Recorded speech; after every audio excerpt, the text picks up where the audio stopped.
Irmãos, eu convido aos amados a abrirem as Escrituras Sagradas, a Santa Palavra de Deus, em Atos, no capítulo de número 2.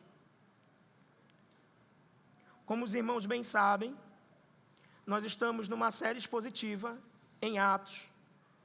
Começamos no início desse ano e, pela graça de Deus, chegamos, então, ao capítulo de número 2, que foi iniciado no domingo passado pelo pastor Wanderson, na sua exposição.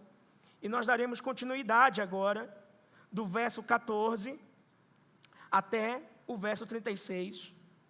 Um texto conhecido como o Sermão de Pedro. O Sermão de Pedro. É importante dizer que esse é o primeiro sermão dessa nova comunidade, igreja. É o primeiro sermão depois de que o Espírito Santo desce habilitando para o testemunho. Então você está diante do cumprimento daquilo que Jesus disse.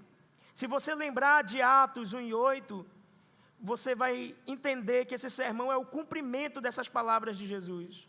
Porque Jesus disse aos seus discípulos em Atos 1:8, recebereis poder ao descer sobre vós o Espírito Santo, e sereis minhas testemunhas, tanto em Jerusalém, Judeia, Samaria e até os confins da terra. Bom, aqui nesse texto, você está vendo os discípulos do Senhor sendo testemunhas em Jerusalém. Está se cumprindo. Se no domingo passado o Espírito Santo desceu, agora Pedro, juntamente com os demais apóstolos, os 11, estão dando testemunho de Cristo em Jerusalém. E esse é o poder verdadeiro do Espírito Santo. Como temos dito desde o início, não para falar em línguas estranhas, não para rodopiar, não para sapatear, não para causar baderna nem confusão, mas para fazer o Evangelho conhecido daqueles que não conheciam. Esse é o poder de Deus e esse é o poder do Espírito Santo. Então, em palavras claras e possíveis de serem reconhecidas e aplicadas no poder do Espírito, 3.000 pessoas serão alcançadas pelo poder da palavra e serão convertidas por meio da pregação de Pedro aqui. Diante disso, eu convido a igreja a ler esse maravilhoso texto, do verso 14 em diante. Leia com atenção e com devoção. Assim diz a santa palavra de Deus. Então Pedro se levantou, junto com os 11, e erguendo a voz, dirigiu-se à multidão nestes termos: homens da Judeia, e todos vocês que moram em Jerusalém, tomem conhecimento disto e prestem atenção no que vou dizer. Estes homens não estão bêbados como vocês estão pensando, porque são apenas 9 horas da manhã. Mas o que está acontecendo é o que foi dito por meio do profeta Joel. E acontecerá nos últimos dias, diz Deus, que derramarei o meu espírito sobre toda a humanidade. Os filhos e as filhas de vocês profetizarão, os seus jovens terão visões, e os seus velhos sonharão. Até sobre os meus servos e sobre as minhas servas derramarei o meu espírito naqueles dias e profetizarão. Mostrarei prodígios em cima no céu e sinais embaixo na terra, sangue, fogo e nuvens de fumaça. O sol se transformará em trevas e a lua em sangue, antes que venha o grande e glorioso dia do Senhor. E acontecerá que todo aquele que invocar o nome do Senhor será salvo. Israelitas, escutem o que vou dizer. Jesus, o Nazareno, homem aprovado por Deus, diante de vocês com milagres, prodígios e sinais, os quais o próprio Deus realizou entre vocês por meio dele, como vocês mesmos sabem. A este, conforme o plano determinado e a presciência de Deus, vocês mataram, crucificando-o por meio de homens maus. Porém, Deus o ressuscitou, livrando-o da agonia da morte, porque não era possível que fosse retido por ela. Porque Davi fala a esse respeito dele, dizendo: eu sempre vi o Senhor diante de mim, porque Ele está à minha direita, para que eu não seja abalado. Por isso o meu coração se alegra e a minha língua exulta. Além disto, também a minha própria carne repousará em esperança, porque não deixarás a minha alma na morte, nem permitirás que o teu santo veja a corrupção. Fizeste-me conhecer os caminhos da vida, e me encherás de alegria na tua presença. Irmãos, permitam-me falar-lhes claramente a respeito do patriarca Davi. Ele morreu e foi sepultado, e o seu túmulo permanece entre nós até hoje. Sendo, pois, profeta, e sabendo que Deus lhe havia jurado que um dos seus descendentes se assentaria no seu trono, prevendo isto, referiu-se à ressurreição de Cristo, que nem foi deixado na morte, nem o seu corpo experimentou a corrupção. Deus ressuscitou este Jesus, e disto todos nós somos testemunhas. Exaltado, pois, à direita de Deus, tendo recebido do Pai a promessa do Espírito Santo, derramou isto que vocês estão vendo e ouvindo, porque Davi não subiu aos céus, mas ele mesmo afirma: disse o Senhor ao meu Senhor, sente-se à minha direita, até que eu ponha os seus inimigos por estrado dos seus pés. Portanto, toda a casa de Israel esteja absolutamente certa de que a este Jesus, que vocês crucificaram, Deus o fez Senhor e Cristo. Amém. Até aqui a santa palavra de Deus. Irmãos, vocês já ouviram a expressão igreja expositiva? Já tiveram contato com essa expressão? Igreja expositiva? Não sei quantos conhecem aquele livro, os irmãos que fizeram o curso de discipulado conhecem, A Trelice e a Videira, e o livro Projeto Videira. 2 livros excelentíssimos da editora Fiel. Os autores, eles usam essa expressão, igreja expositiva. E o que isso significa, irmãos? É uma igreja que é moldada pela palavra. Tudo que ela faz, as escrituras marcam. Por exemplo, no nosso culto, o nosso desejo é ler as escrituras, orar as escrituras, cantar as escrituras, pregar as escrituras e ver as escrituras por meio das ordenanças. Tanto o batismo quanto a ceia do Senhor. Isso tem a ver com ser uma igreja expositiva. É uma igreja onde a palavra permeia tudo nela. Ela é governada, em um certo sentido, a partir do púlpito. De um púlpito fiel, obviamente. As pregações que são feitas por pastores tementes a Deus, na autoridade da palavra, abençoam o povo de Deus. De fato, é como cremos. Somos todos ovelhas, alimentadas pelo Supremo Pastor, e o nosso alimento é a palavra dele. E quando nos alimentamos da palavra de Deus, somos fortalecidos, somos encorajados, abandonamos a desnutrição e nos nutrimos com aqueles nutrientes que só a palavra de Deus pode nos dar, e nada mais. E isso tem a ver com ser uma igreja expositiva. Nessa igreja expositiva, a palavra permeia tudo e alcança e atinge você, o membro dessa igreja. E você, portanto, se torna um membro expositivo. O que isso significa? Que por onde quer que você ande, em qualquer lugar que Deus lhe plantar, em qualquer responsabilidade que você tiver, aonde Deus lhe colocar, a palavra de Deus permeia a sua boca e você é, portanto, um arauto, uma testemunha de Deus em qualquer lugar que você for. Você está na fila do banco, você está no seu trabalho, você está em qualquer lugar, você está testemunhando a glória de Cristo por meio da sua boca. Você se torna um cristão expositivo, por assim dizer. Que expõe o quê? A palavra. Uma igreja expositiva que confia só na palavra, forma membros expositivos que confiam só na palavra e que, portanto, nutrem seus relacionamentos uns com os outros por meio da palavra e se relacionam até com os ímpios por meio da palavra. A palavra permeia tudo. Os membros são moldados pela exposição fiel. Como diz João 17:17, todos sabemos de cor. É a oração sacerdotal de Jesus e diz: santifica-os na verdade, a tua palavra é a verdade. A igreja expositiva vive isso. E os membros dessa igreja expositiva são santificados porque o modo como eles conversam é habitado ricamente pela palavra. Como diz Colossenses, que a palavra de Cristo habite ricamente em vós. Então isso é uma igreja expositiva, uma igreja cheia da palavra. Os membros são fiéis expositores, são testemunhas do Evangelho, são pessoas cheias do Espírito Santo, são cheios de poder, porque recebem poder do Espírito Santo para serem testemunhas. Para serem testemunhas de quê? Da palavra, do Evangelho. Pois a palavra de Deus, irmãos, quando ela é pregada fielmente, e preste bastante atenção nisso, a palavra de Deus, quando é pregada fielmente, sabe o que ela faz acontecer? Sabe o que ela promove? Sabe o que ela ocasiona na vida de quem ouve? Ela ocasiona, ela promove conversão, e ela ocasiona e promove santificação. Você crê nisso? Você crê nisso?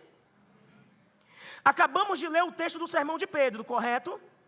Vimos do verso 14 ao verso 36. Isso é a palavra, é a exposição. Ele pregou a palavra. E aqueles que ouviram foram edificados, abençoados. E sabe o que houve depois que Pedro concluiu o seu sermão? Conversão e santificação. É isso que queremos, irmãos? Corações dos eleitos convertidos pela palavra e vidas santas daqueles que já são convertidos. É isso que queremos? Então o que nós precisamos, irmãos? O que mais nós precisamos, irmãos? É da palavra. Olha o resultado, eu quero que você olhe para o verso 41 do texto de Atos 2. Então, os que aceitaram a palavra de Pedro, no caso a palavra de Pedro é a palavra de Deus, foram batizados, havendo um acréscimo naquele dia de quase 3.000 pessoas. É esse o poder do Evangelho de salvar aqueles que foram destinados à salvação. Perceba que a expressão acréscimo quer dizer que alguém acrescentou. Quem é que acrescentou essas pessoas? É Deus quem acrescenta aqueles que são salvos. E Ele acrescenta pela operação do quê? Qual é a palavra? A palavra.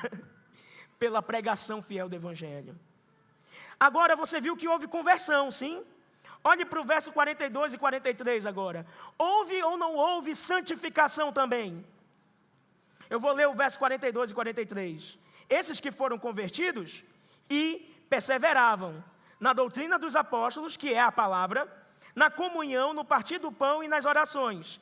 E em cada alma havia temor, e muitos prodígios e sinais eram feitos por meio dos apóstolos. A palavra não apenas salva, a palavra também faz o quê? Santifica. Mas existe salvação fora da palavra? Sim ou não? Não existe. Existe santificação fora da palavra? Não existe. Não existe. Repito João 17:17. Santifica-os na verdade. A tua palavra é a verdade. É a palavra que nos santifica, irmãos. Então, portanto, entenda, diante disso, que um sermão pregado nunca é apenas um sermão.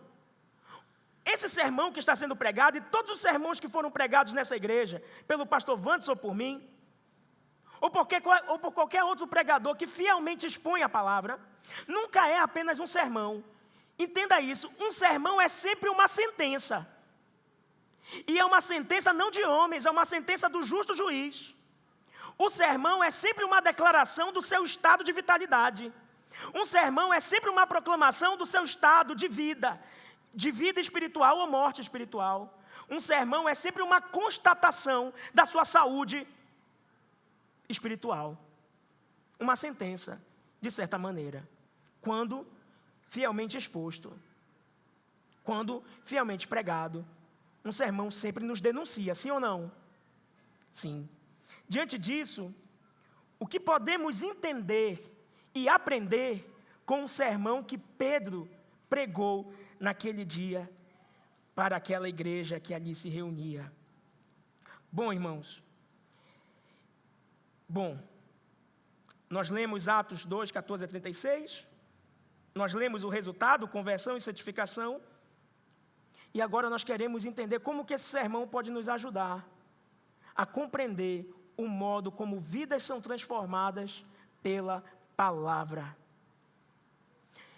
Esse sermão, ele atinge vários públicos. Mas eu queria destacar 3. E um deles pode ser você. Esse sermão é tanto para nós pastores. Então é tanto para o pastor Vantos quanto para mim. Esse sermão também é para os seminaristas. E esse sermão é para aqueles que almejam o ministério da palavra. Por quê? Porque nós estamos diante de um modelo fiel de um sermão bíblico. Então isso é maravilhoso. Porque nós devemos de alguma forma replicar a estrutura ou as motivações que Pedro tem ao pregar esse sermão. Esse sermão também é para você, irmão, que ouve o sermão dominicalmente. Por quê? Porque por meio dos elementos desse sermão, você vai poder julgar o sermão do pregador. Você vai poder julgar o meu sermão, julgar o sermão do pastor Wanderson e julgar o sermão de qualquer outro pastor que você ouça por aí. Porque você vai prescrutar e vai investigar para ver se o sermão tem esses elementos que são indispensáveis no sermão que é verdadeiro e firmado na palavra. E se você é um praticante da palavra e não apenas um ouvinte, e aliás, é assim que devem ser todos os cristãos, não apenas ouvintes, mas um praticante da palavra, esse sermão é para você, porque todo sermão numa igreja expositiva é um treinamento para os irmãos se capacitarem na evangelização. Então, tudo que vocês ouvem no púlpito, por mim, pelo pastor Vantos ou por qualquer outro pastor fiel, são substância, elementos para que você use na sua vida cotidiana, tanto aplicando na sua vida como um testemunho de uma vivência da palavra, quanto para expressar na vida de quem precisa conhecer a salvação em Cristo Jesus. Você entendeu isso? Sim ou não? Então esse sermão é para você. 4 letrinhas para você anotar, e é a estrutura do nosso sermão. Eu só não vou lhe dar os versos que correspondem a cada parte dessa estrutura. Por quê? Porque nós vamos fatiar o texto, nós vamos percorrer ele de uma maneira não tão cronológica, digamos assim. Então, 4 letrinhas, A, B, C, D. Anotou? A, um sermão deve ser apologético. B, o sermão deve ser bíblico. C, um sermão deve ser cristocêntrico. D, um sermão deve ser denunciativo. Deu para entender? Vou repetir. A, um sermão deve ser apologético. O que isso significa? Ele deve defender a fé. B, o sermão deve ser bíblico. Ele deve expor a palavra, ser recheado das Escrituras. C, ele deve ser cristocêntrico. A pessoa que deve ser exaltada em todo e qualquer sermão não é o pregador, não é fulano, não é cicrano. Não são nem os personagens das Escrituras, mas Cristo principalmente. Cristocêntrico. E D, ele deve ser denunciativo. O que isso significa? Um sermão só é verdadeiro se ele confronta os seus pecados. E se ao confrontar os seus pecados, você sai dizendo daqui, após ouvir o sermão, e agora, o que eu vou fazer? Aí é um sermão verdadeiro. Deu para entender isso? Diante dessas letras e da estrutura, nós vamos ver cada ponto e responder isso, tanto dentro do contexto de Atos, quanto dentro dessa ideia aplicativa de um sermão para a glória de Deus. Vamos lá. Um sermão deve ser apologético. Veja o verso 15. Na verdade, vamos ler o verso 14 e 15. Então, Pedro se levantou, junto com os 11, e erguendo a voz, dirigiu-se à multidão nesses termos: homens da Judéia, e todos vocês que moram em Jerusalém, tomem conhecimento disto e prestem atenção no que vou dizer. Verso 15. Estes homens não estão bêbados, como vocês estão pensando, porque são apenas 9 horas da manhã. Um sermão deve ser apologético. O que isso significa? Ele deve defender a fé. Qual é o contexto aqui, irmãos? O que estava acontecendo aqui? Presta atenção. O Espírito Santo desceu, a promessa de Jesus Cristo foi cumprida. E agora, homens de diferentes nações falam nas suas próprias línguas e um entende o outro. Como é que isso pode acontecer? Olhe comigo o contexto anterior. Veja o capítulo 2, o verso de número 6. Assim, quando se fez ouvir aquela voz, afluiu a multidão, que foi tomada de perplexidade, porque cada um os ouvia falar na sua própria língua. Olhe também para o verso 11. Tanto judeus como prosélitos, cretenses e árabes, como os ouvimos falar sobre as grandezas de Deus em nossas próprias línguas. Verso 12. Todos atônitos e perplexos perguntavam uns aos outros: o que será que isso quer dizer? Então há uma dúvida aqui sendo levantada. Porém, Pedro começa o seu sermão respondendo a estes que estão no verso 13. E outros, porém, zombando, diziam. O que eles diziam da manifestação do Espírito Santo, da promessa do Pai sendo cumprida? Estão bêbados. Você percebeu isso?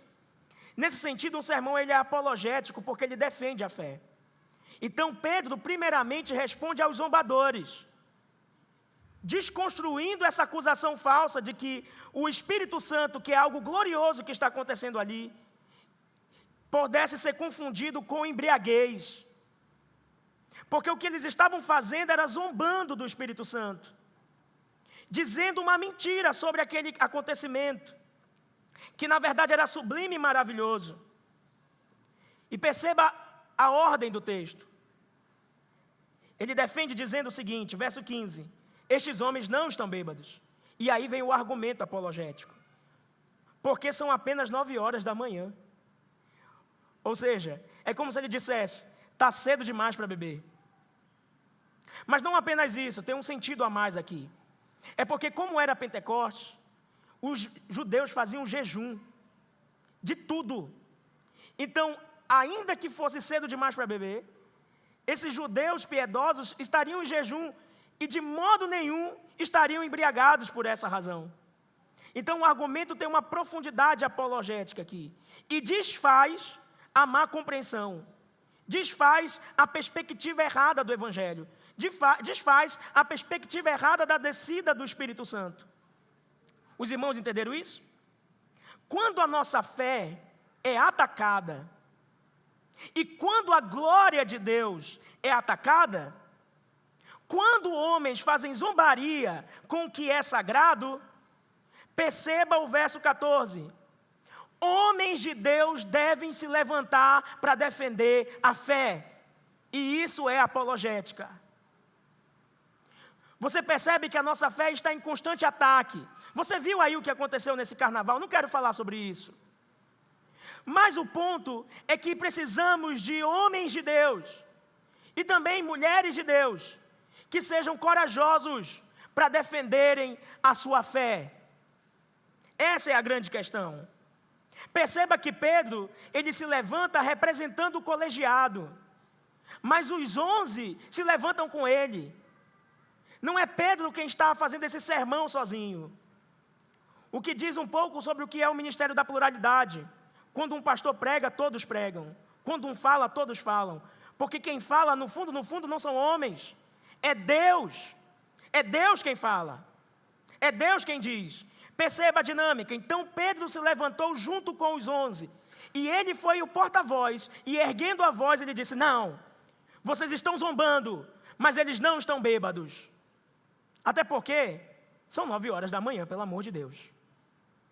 O argumento ele é lógico, porque a apologética é isso. A apologética é fazer uso da nossa razão para a defesa da fé. E é por isso que nós precisamos de irmãos capacitados na defesa da sua fé, que use a lógica, a sabedoria, o conhecimento mesmo, para desfazer a má compreensão. Eu não sei se você conhece, mas vou colocar como uma indicação e uma aplicação para toda igreja, inclusive agora. Irmãos, você é um evangelizador. Não é isso? O crente tem opção de evangelizar? Ou melhor, de não evangelizar? Não tem, todos devemos, não é? Mas para evangelizar, você vai precisar dominar, nem que seja no nível mínimo, a apologética. E aqui fica a indicação de um livro. E fica como uma aplicação para que a igreja compre e leia esse livro. O nome do livro é Evangelização e Apologética, da editora Vida Nova. Olha que interessante, evangelização e apologética. Por quê? É muito interessante como o autor pinta ou borda a relação entre essas duas coisas, apologética e pregação. Inclusive, nós devemos fazer isso no sermão e você deve fazer isso na sua pregação, na sua evangelização.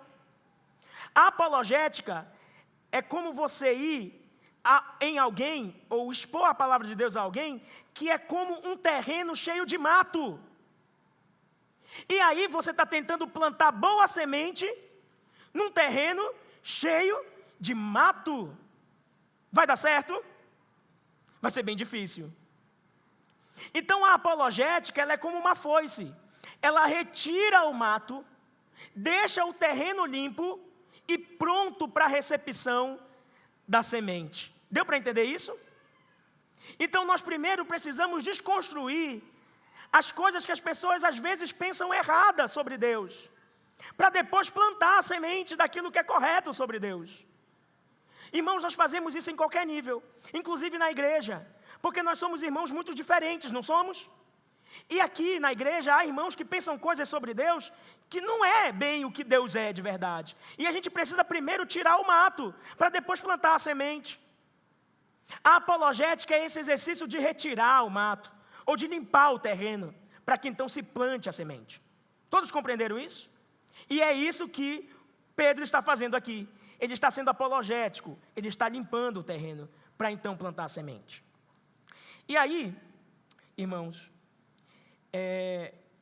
olha só, eu quero lhe fazer algumas perguntas diante disso que foi exposto agora. E essas perguntas são todas perguntas aplicativas para você, tá bom? E aí você responde no seu coração.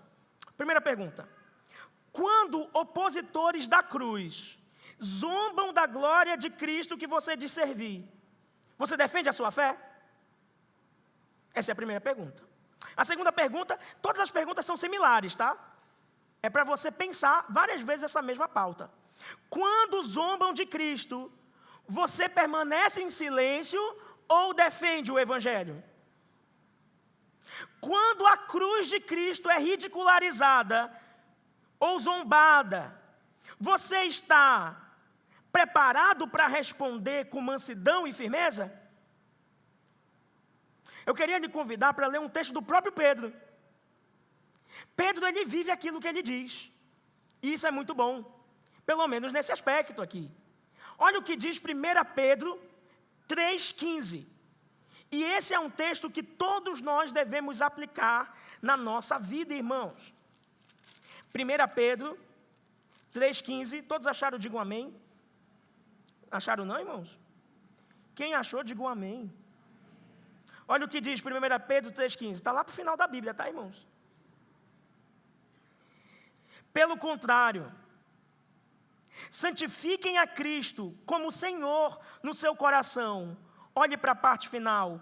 Estando sempre preparados para responder a todo aquele que pedir a razão ou a lógica da esperança que vocês têm. Em outras versões, a razão da sua fé.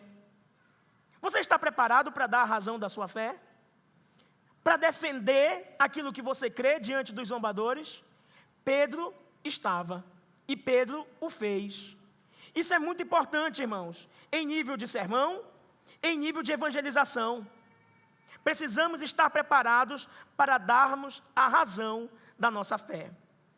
Pergunta: se hoje Cristo fosse publicamente ridicularizado diante de você, sua fé seria defendida ou sua fé encolheria?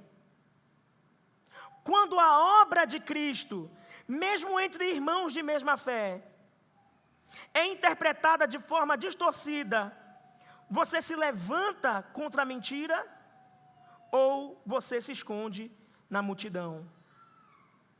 Irmãos, é isso. Um sermão expositivo, ele deve defender a fé, retirando aquilo que causa confusão, as mentiras que podem atrapalhar a plantação da boa semente. Por isso ele é apologético. Isso também se reflete na sua vida e na sua evangelização. quando você vai propagar a palavra de Deus, testemunhar, você também deve ser apologético. Isso é muito importante, indispensável. E além disso, e não menos importante, no seu próprio procedimento de vida, diante das circunstâncias da sua vida, você deve ser alguém que defende o Evangelho. Você é essa pessoa? Você defende a glória de Cristo? Ou você se omite diante daqueles que zombam a glória de Cristo? Quem é você? Você participa do escárnio? Você participa da zombaria e do falso testemunho de Deus? Bom, avancemos. Um sermão não é apenas apologético, ele deve ser, obviamente, bíblico. Já pensou um sermão sem Bíblia? Mas não é o que mais se tem por aí?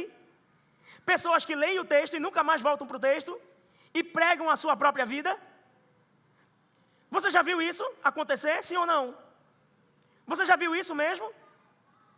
Onde a palavra não é exposta com fidelidade, onde não tem escritura ali, onde o pastor fala o que ele pensa, mas aí, cadê a Bíblia? Recentemente, nós fomos visitar um acampamento, estava tendo, não sei se igreja, mas um grupo se reunindo, e a gente estava conhecendo o local do acampamento e ouvindo a, aspas, pregação que estava acontecendo ali. Irmãos, se ouvia muito sobre terapia, mas pouco ou nada se ouvia sobre Jesus. Alguns irmãos que nos acompanharam foram testemunhas. Um texto que foi lido e nunca mais se voltou para ele, e se falou qualquer coisa, mas a Bíblia, que era o que o povo precisava, não se falava nada. Então, às vezes, as pessoas estão sedentas, carentes das Escrituras, mas os púlpitos têm privado as pessoas da palavra de Deus. Pastores que vão ser cobrados no último dia, porque têm privado o rebanho do alimento, que é a palavra de Deus. Isso é verdade, irmãos. Perceba o quanto o sermão de Pedro está permeado por Bíblia. Eu convido você agora a olhar de forma observatória, mais geral. Veja o verso 17 ao verso 21. Você olhou aí na sua Bíblia o verso 17 ao 21? Pedro está citando Joel 2, do verso 28 a 32. Bíblia. Agora olhe, por gentileza, para o verso 25 até o verso 28. Pedro está citando o Salmo 16, do verso 8 a 11. Bíblia. Agora olhe lá para o verso 34 até o verso 35. Pedro está citando o Salmo 110, verso 1. Bíblia. Porque um sermão para a glória de Deus, numa igreja expositiva, deve ser permeado por Bíblia. E se você vai num lugar onde a Bíblia não é verdadeiramente pregada e exposta, caia fora. Caia fora. Porque o alimento do cristão é a palavra. Irmãos, entendam isso de uma vez por todas. O maior prejudicado da falta da Bíblia na sua vida é você. Perceba que Pedro não apenas responde à zombaria, ele fundamenta o que ele diz nas Escrituras. A defesa dele não termina em argumento humano. São 9 horas da manhã, não é horário para se beber, mas ele diz, mas o que está acontecendo aqui é o cumprimento do que disse o profeta Joel. Ou seja, ele responde o acontecimento à luz da palavra. Ele diz que é a Bíblia que está se cumprindo ali. Ele diz no verso 16, olhe para o verso 16 por gentileza. Mas o que está acontecendo é o que foi dito por meio do profeta Joel. Então ele passa a citar Joel capítulo 2, verso 28 a 32. É Bíblia.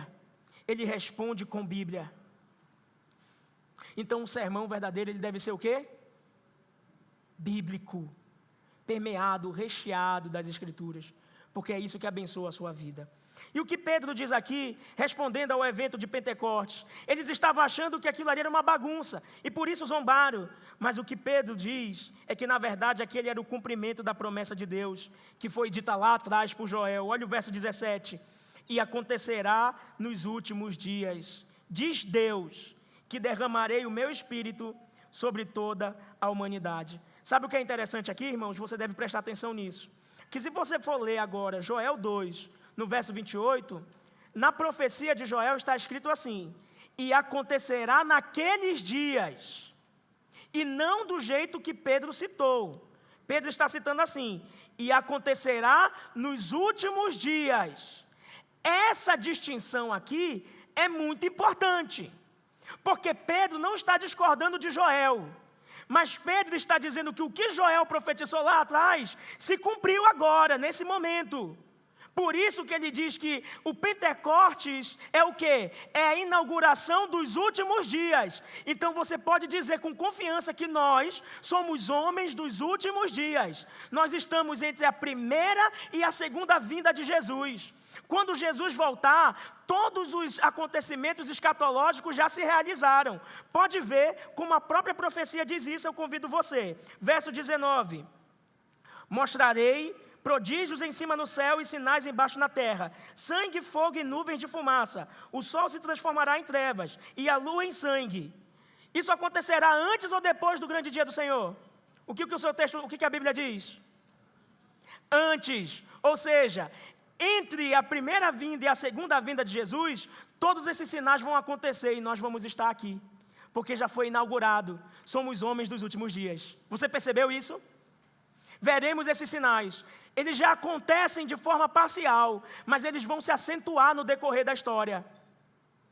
E isso é muito interessante, porque nós estamos somente aguardando a volta do nosso Redentor e Salvador. E é por isso que nós podemos dizer com confiança, Maranata, porque não esperamos que nenhum acontecimento a mais, além do que a própria volta de Cristo, a não ser o desfecho do decorrer da história, que é o cumprimento dessa profecia. E essa profecia diz o seguinte, que os filhos e filhas profetizarão. Olha o verso 17. Os jovens terão visão, os velhos sonharão, servos e servas terão o Espírito derramado sobre eles. Agora me diga se essa promessa se cumpriu ou não. Se cumpriu. Há idosos aqui na igreja, sim ou não? Então o Espírito Santo alcança idosos, não é? Há jovens aqui na igreja? Então o Espírito Santo alcança os jovens. E por mais que nós não sejamos pedobatistas, você pode olhar para algumas crianças e dizer, essa criança é crente. Não pode aqui na igreja? Tem. Porque o Espírito Santo salva quem Ele quer, do menor ao maior. Sabe o que isso significa? Que Deus não faz acepção de pessoas. O Espírito dele é derramado sobre toda a carne, ou sobre toda a humanidade, como diz o verso 17, não que ele será derramado sobre todas as pessoas do mundo, mas é em termos qualitativos, não quantitativos, é que ele será derramado sobre todo tipo de pessoa. Pense uma pessoa horrível, o Espírito Santo pode salvá-la, inclusive sou eu. Então não existe barreiras mais para o Espírito Santo salvar ninguém. Você pode pensar em alguém muito improvável de ser alcançado pelo Espírito Santo, você vai estar redondamente enganado. Sabe por quê? Porque a pessoa que você mais desacredita que Deus pode salvar, Ele pode salvar. A pessoa mais dura que você conhece, se Ele quiser, Ele pode salvar. Porque o Espírito Santo será derramado sobre toda a carne, sobre todos aqueles que são os seus eleitos. Você pode dizer um amém?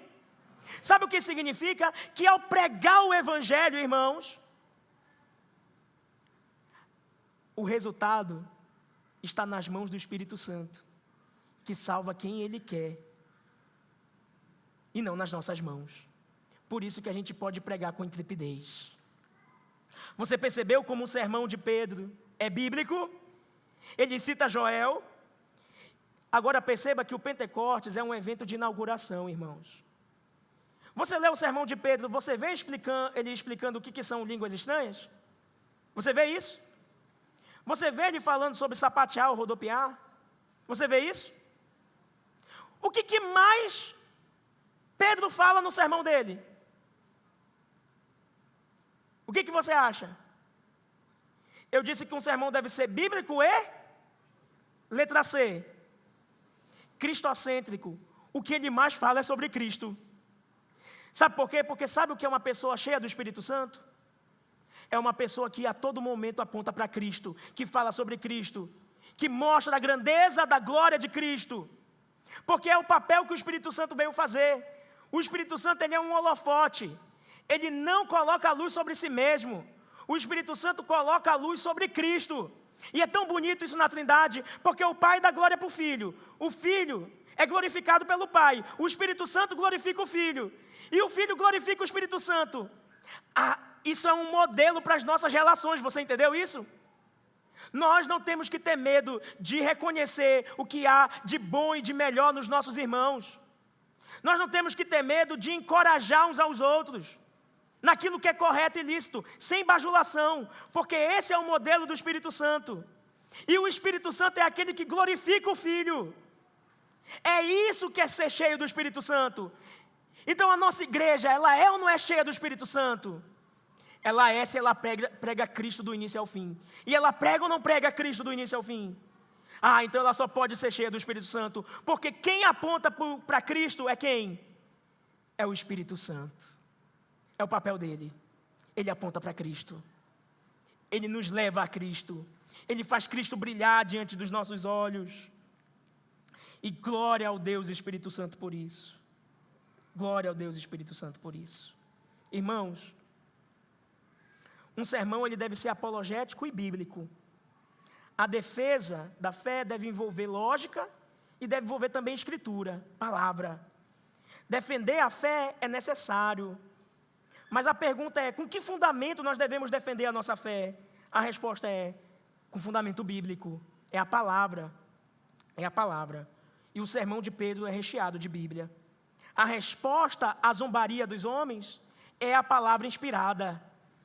E por vezes nós temos medo de falar da palavra, porque achamos que é melhor confiar no nosso argumento ou no nosso raciocínio lógico. Mas não tenha medo. Sabe o que transforma o homem verdadeiramente? É a palavra. É ela que leva o homem à rendição. É ela que leva o homem ao arrependimento. Por isso pregue a palavra sem temor. A Bíblia deve ocupar o centro do sermão e o centro da vida dos cristãos, porque somente a Bíblia é a palavra inspirada de Deus. Somente ela é viva e eficaz. E quando um púlpito se afasta das Escrituras, ele está vazio de autoridade espiritual, porque Deus não está ali. Quando o púlpito se submete à Escritura, aí ele se torna instrumento do próprio Deus. É assim que funciona. O apóstolo Paulo, você conhece muito bem, afirma em 2 Timóteo 3, 16 e 17, que toda a Escritura é inspirada por Deus, e ela é útil, sim ou não? Útil para quê? Útil para o ensino, para a repreensão, para a correção e para a educação na justiça, a fim de que todo homem seja perfeito e perfeitamente habilitado para toda boa obra, diz o verso 17. Você já percebeu essa escadinha? Ensino, repreensão, correção e educação? Ela nos diz a verdade, ensino. Ela nos tira daquilo que é errado, repreensão. Ela nos coloca naquilo que é correto, correção. E ela nos mantém naquilo que é correto, educação para a justiça, que é a santificação. Toda vez que você lê educação na Bíblia, é uma palavra referente à santificação. Ela nos educa, ela nos mantém nessa vida santa. Então dá para o cristão ser transformado sem a palavra? Não dá. Precisamos dela. Ela é tudo para nós. Ela foi nos dada por Deus. Ela é a expressão do amor de Deus por nós. Ele não nos deixou cego. Ele não nos deixou sem direção. Ele nos deixou instruídos. Ele nos deixou conduzidos por Ele mesmo. Ame a palavra de Deus. A Escritura procede da boca do Senhor. E quando a Bíblia é exposta fielmente, não é o pregador que está falando, mas é o próprio Deus. Além disso, Paulo declara em Romanos 10, 17. Você conhece esse texto? Romanos 10, 17. A fé vem pelo ouvir. Ouvir a palavra de Cristo. Ninguém pode chegar à fé sem a palavra. É por isso que um sermão sem a palavra não produz fé. Um sermão sem escritura só te mata espiritualmente, ao invés de te salvar. Ele pode te dar algum conforto humano por causa de palavras psicologizadas, mas ele nunca vai te conduzir à piedade. Você precisa da palavra. Sabe? Muitas coisas estão ligadas à palavra. Eu gostaria que você pudesse confiar nisso. No que Pedro destaca, na sua porção da palavra, o foco principal aqui, de toda a profecia, e eu quero que você olhe para isso, encontra-se no verso 21. Grave bem esse verso. E acontecerá que todo aquele que invocar o nome do Senhor será salvo. Esse é o centro do texto. Eu vou já lhe mostrar o porquê. Preste bastante atenção. Perceba o quanto que Pedro ele é bíblico e cristocêntrico. Quantos sermões hoje, mesmo que abram a Bíblia, não falam de Cristo? Você já percebeu isso também? Você pode estar sendo enganado, porque o orador pode estar permeando a Bíblia de um lado para o outro, mas você não vê Cristo aparecer de modo nenhum. Há uma ilustração que eu gosto muito, que eu ouvi lá no passado, eu não sei de quem, mas diz que uma criança foi a um culto, e na parte de trás, aqui onde é o nosso batistério, tinha um vitral de uma cruz. Um vitral de uma cruz. E esse pregador gesticulava, se engrandecia com seu discurso. E quando o pai perguntou do filho o que ele aprendeu, ele disse: pai, eu só estava tentando olhar para a cruz, mas eu não conseguia, porque o pregador ofuscava a cruz toda hora. Então é gente que pode até abrir a Bíblia, mas não fala de Cristo. Mas Pedro fala de Cristo aqui, sem parar. Porque Cristo é o centro da nossa fé, é o centro da história da redenção. Tudo aponta para Ele, tudo converge para Ele. E sem Cristo nós não somos nada, irmãos. Pedro é cristocêntrico. Ele é bíblico e cristocêntrico.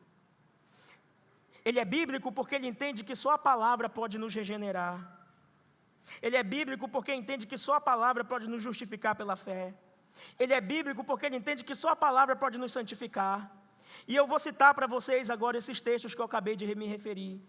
Só a palavra pode nos regenerar. 1 Pedro 1, 23. Só a palavra pode nos justificar pela fé. Romanos 10, 17. E só a palavra pode nos santificar. João 17, 17. 1 Pedro 1, 23 vai dizer que nós não somos regenerados por uma semente corruptível, mas por uma semente incorruptível, que é a palavra. Romanos 10, 17 vai dizer que a nossa fé vem pelo ouvir. Então nós somos justificados por ouvir a palavra. E João 17, 17 você conhece bem, é a oração sacerdotal de Jesus: santifica-os na verdade, a tua palavra é a verdade. Não tem como nós sermos santificados sem a palavra. Por isso que um sermão precisa ser bíblico, mas também precisa ser cristocêntrico. Sabe por quê? Porque toda a Bíblia aponta para Cristo. Toda a Bíblia aponta para Jesus. Eu quero que você olhe, por gentileza, para Lucas 24. Volte um pouquinho para Lucas. Lucas 24, verso 27. Lucas 24, 27, passo a ler agora. O próprio Jesus, ensinando os discípulos no caminho de Emaús, diz: e começando por Moisés e todos os profetas, explicou-lhes o que constava a respeito dele, de Jesus, em todas as Escrituras. A Bíblia fala sobre quem? Sobre Jesus. Por isso, se Cristo não é exaltado na Bíblia, se Cristo não é exaltado no sermão, tem alguma coisa errada. Porque a Bíblia é sobre Cristo, sobre a sua obra, sobre a redenção, sobre a maravilhosa salvação. Olha só como é interessante. Você consegue perceber certos paralelos na Bíblia. Eu não vou citar todos porque são muitos, inclusive, mas eu vou citar um. Você já percebeu que a Bíblia sempre conta a história da inimizade entre irmãos? Você já percebeu isso? Qual é a primeira inimizade entre irmãos narrada na Bíblia? Caim e Abel. Caim matou Abel. Tem Isaac e Ismael, não tem? Tem Jacó e Esaú. Adonias e Salomão. São todos irmãos que brigam, não são? A parábola do filho pródigo é o quê? É a história de quê? É sobre Deus, obviamente, mas de dois irmãos que brigam, não é? Você já percebeu isso? O irmão mais velho, mais novo, volta para casa e o mais velho recebe ele. O mais velho quer dividir a herança com o outro, não quer aceitar ele na festa. Mas Jesus é o irmão mais velho que aceita todos aqueles que negaram a filiação de Deus, que voltam arrependidos. Você percebeu que a Bíblia é sobre Jesus?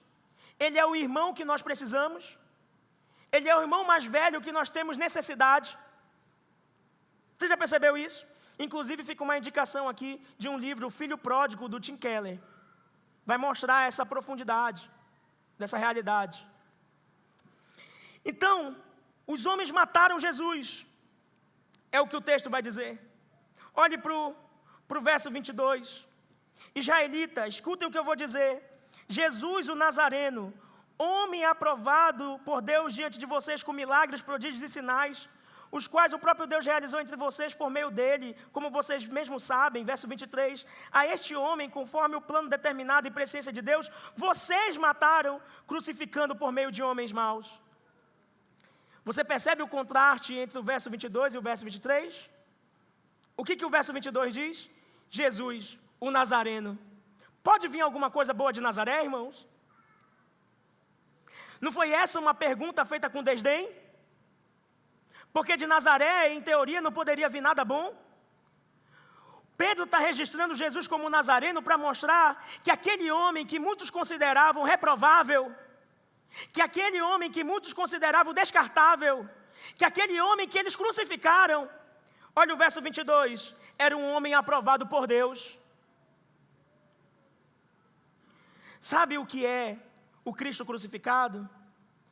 É a horrorosidade do nosso pecado, a feiura do nosso pecado, condenando um Jesus santo. Um homem que foi aprovado por Deus, um justo, foi pregado no madeiro por causa das nossas pecaminosidades. É isso que Pedro está dizendo.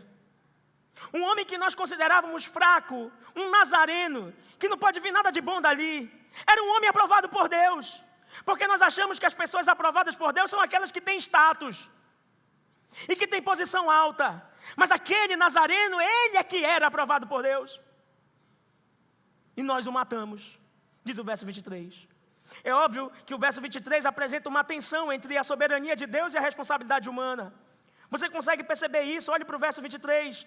Este conforme o plano determinado e a presciência de Deus. Vocês o mataram. Então você tem aqui a soberania de Deus.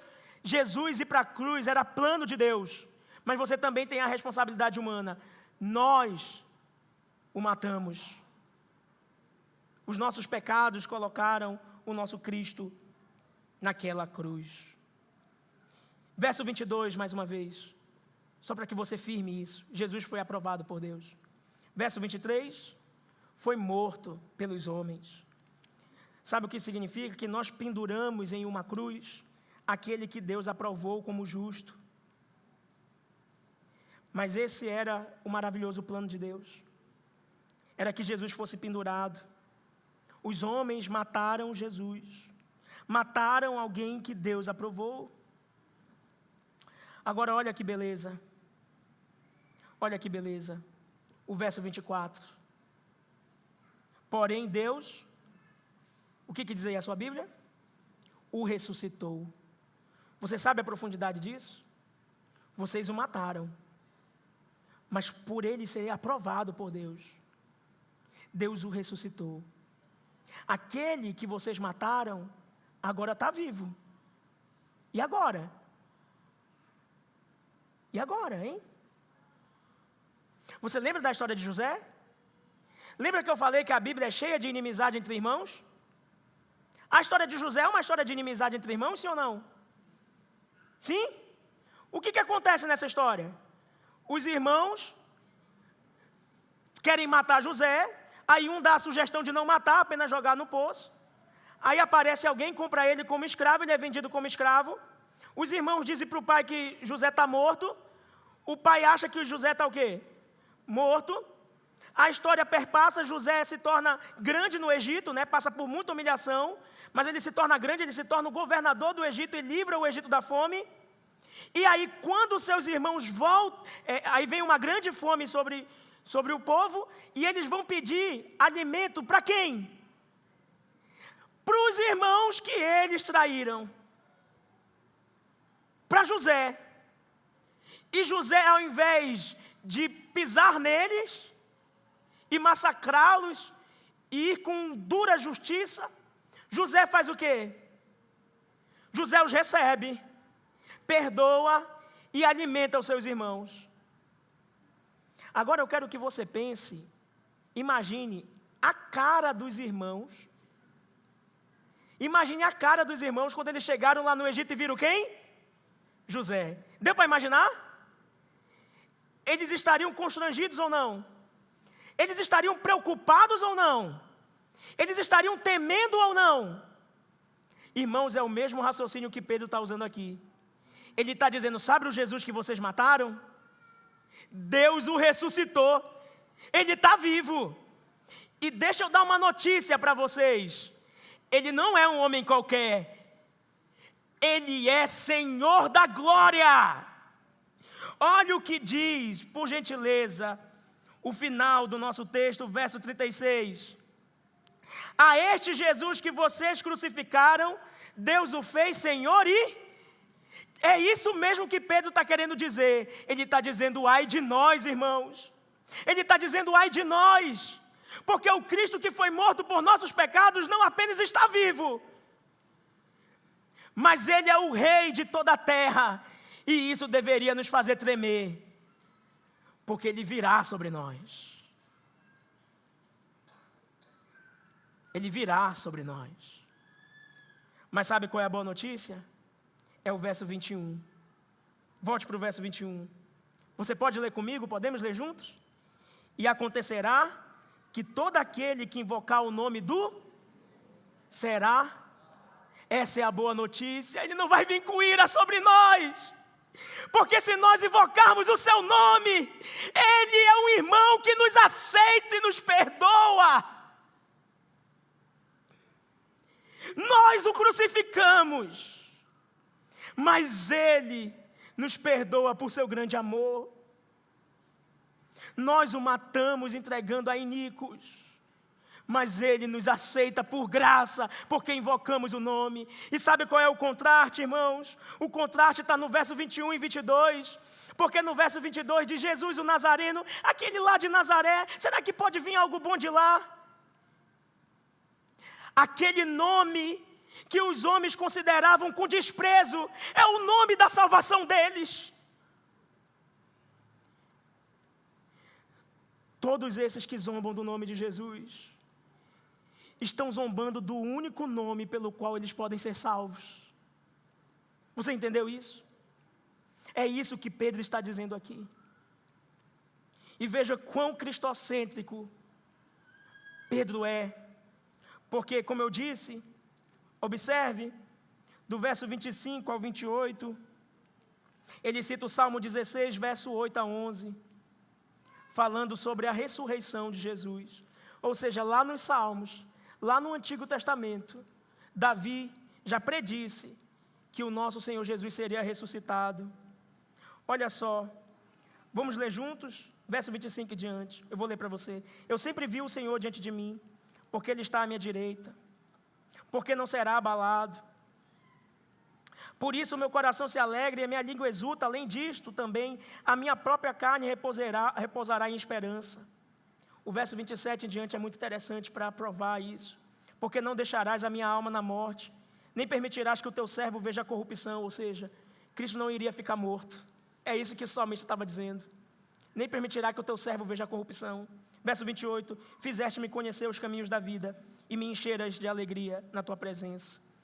No verso 29, irmãos, Pedro começa a explicar. Olha só, preste bastante atenção no argumento de Pedro. Irmãos, permita-me falar-lhes claramente a respeito do patriarca Davi. Você acha realmente que o Salmo 16, 8 a 11 se aplica a Davi?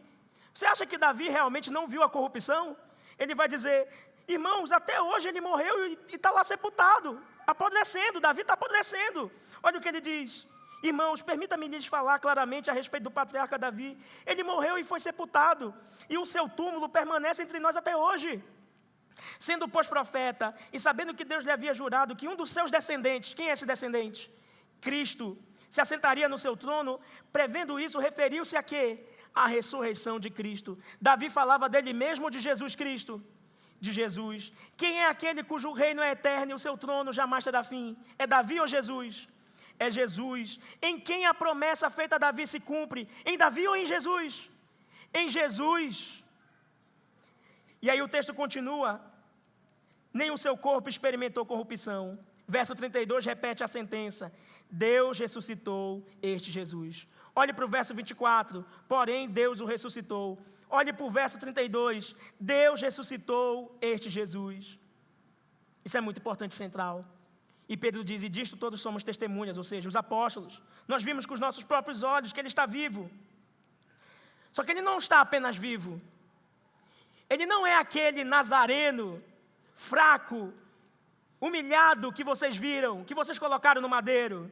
Olhe para o verso 33 em diante. Exaltado, pois, à direita de Deus, tendo recebido do Pai a promessa do Espírito Santo, derramou isto que vocês estão vendo e ouvindo. Porque Davi não subiu ao céu, mas ele mesmo afirma, disse o Senhor a meu Senhor, sente-se à minha direita, até que eu ponha os seus inimigos por estrado dos seus pés. Pergunta, quem é que está assentado à direita de Deus? Jesus Cristo. O Salmo 110, verso 1, está falando de Davi ou sobre Cristo? Sobre Cristo. É Cristo quem está assentado à destra de Deus e de lá reina. Então qual é o ponto? É como se Pedro estivesse dizendo assim, olha, Deus o ressuscitou, aquele que vocês mataram. Só que ele não é qualquer um, ele é o Senhor da glória. Por isso tremam diante dele. Agora, sabe qual é a boa notícia? É porque o Espírito Santo desce em Pentecostes para justamente ser uma prova de que Cristo foi aceito nos céus e exaltado à direita de Deus. Por isso, o verso 33, irmãos, exaltado, pois, à direita de Deus, tendo recebido do Pai a promessa do Espírito Santo, derramou isto que vocês estão vendo e ouvindo. Então Pedro está respondendo à zombaria. Vocês acham que o pessoal está bêbado? Não. Sabe o que é isso? É que o Senhor Jesus está exaltado à destra de Deus Pai, por meio da sua morte de cruz, ele conquistou o Espírito Santo. E sabe o que ele fez com o Espírito Santo? Ele compartilhou, ele despejou sobre todos aqueles que são dele, para mostrar para aqueles que são dele que ele venceu e que ele é o Rei de toda a glória. Então, o que é o Espírito Santo habitando em nós, irmãos? É a marca de que o nosso Senhor Jesus teve o seu sacrifício aceito por Deus Pai, e que está assentado à direita de Deus, e que governa sobre a sua igreja na atuação do Espírito Santo. E isso é o Pentecoste. É um evento que glorifica a exaltação de Cristo na glória, e não a exaltação do homem por meio de coisas estranhas. É um evento que glorifica o Filho, porque o Espírito Santo é o holofote que ilumina o Filho. Esse sermão de Pedro é ou não é cristocêntrico? Fala sobre Jesus, Jesus, Jesus. Mas ele também é denunciativo. Olha o verso 36, e eu concluo aqui. Portanto, toda a casa de Israel esteja absolutamente certa de que é a este Jesus que vocês crucificaram. Ele é denunciante ou não é? Quem foi que crucificou Jesus? Aqueles homens que ouviu em nós por meio dos nossos pecados. A esse Jesus que vocês crucificaram, ele não é aquele galileu. Ele não é aquele nazareno. Deus o fez Senhor e Cristo. Importante entender essa expressão. Não é que Jesus não era e foi feito. Deus o fez no sentido de que Deus o fez conhecido como ele já é. Deus fez conhecido o que ele é. Deus tornou público e claro que ele já é. Ele é Senhor, desde sempre. E ele é Cristo, desde sempre. Antes de vocês o crucificarem, ele já era Senhor e Cristo. E é por isso que a culpa de vocês é tão grande, porque vocês não crucificaram qualquer um. Não foi como os profetas que vocês mataram no Antigo Testamento, mas vocês crucificaram o próprio Deus da glória. Entendeu a diferença? Entendeu a grande questão? Olha o que diz Atos 3 e 15, por gentileza, avance um pouquinho. Atos 3, verso 15. Vocês mataram o autor da vida, a quem Deus ressuscitou dentre os mortos, do que nós somos testemunhas. Ainda, pregação de Pedro no templo. Eles mataram o autor da vida, não foi a qualquer um. Ele é o Senhor e Cristo. Sabe o que significa Senhor? Kyrios. É aquele que governa soberano sobre tudo. Foi a esse que os nossos pecados crucificaram. Sabe o que é Cristo? É o Messias. É aquele que foi prometido desde sempre para a nossa substituição, para a nossa salvação, para a nossa libertação. Mataram ele. Mas Deus pegou todo esse plano mau e corrupto do homem, na sua soberania usou para o nosso bem. Porque por meio dessa morte nós somos salvos. E ao invés desse grande irmão, que é Cristo Jesus, nos tratar com ira justa, nos tratar, nos dispensando justamente, nos tratar, revidando, em certo sentido, com justiça o mal que a Ele fizemos. Ele nos recebe, como diz o verso 21, porque é o cumprimento da promessa. E acontecerá que todo aquele que invocar o nome do Senhor será salvo. É por isso que nós não estamos perdidos, porque Ele nos perdoa na autoridade do Seu nome. Eu quero que você leia Atos 4:12. Atos 4:12. Diz assim: e não há salvação em nenhum outro, porque debaixo do céu não existe nenhum outro nome dado entre os homens, pelo qual importa que sejamos salvos. O nome que os homens rejeitaram, zombaram, é o nome da nossa salvação. Você crê nisso? Você crê nisso? Então não negue a Cristo. Se hoje é o dia do teu arrependimento, vá a Cristo imediatamente. Confesse a Cristo como teu Salvador. Eu deixo a igreja 4 aplicações óbvias.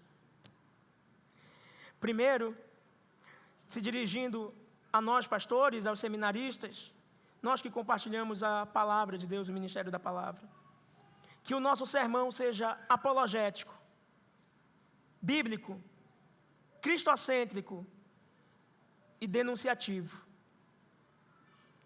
Denunciativo porque a palavra de Deus é uma espada de 2 gumes. Ela penetra e divide. Ela precisa nos ferir para então nos sarar. Por isso que nós precisamos confrontar o pecado. Que os nossos sermões sejam assim. É assim que é um sermão verdadeiro, como vimos. Em segundo lugar, uma aplicação para toda a igreja, para todos nós. Memorize e estude os seguintes textos que eu vou passar agora para você.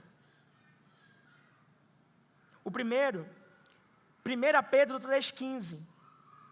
1 Pedro 3,15 diz que nós devemos estar preparados para darmos razões da nossa esperança.